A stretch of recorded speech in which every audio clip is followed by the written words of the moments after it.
if you try to see here an app component, so I have created a two tax returns. So that is nothing but with an ID 1 and the name is Superman and the tax amount is 10,000.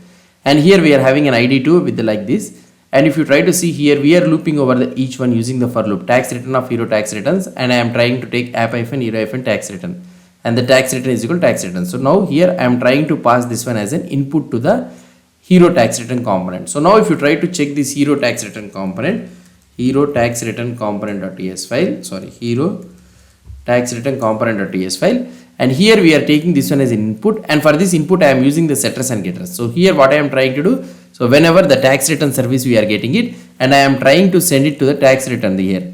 And when in this service, what it will happen whenever you are trying to use this tax return variable, and setter will be there, and the original tax return and the current tax return, both the things will be saved here. And here if you try to see here, whenever you are trying to get the tax return, then we are trying to get the tax return. For this tax return in the getter function,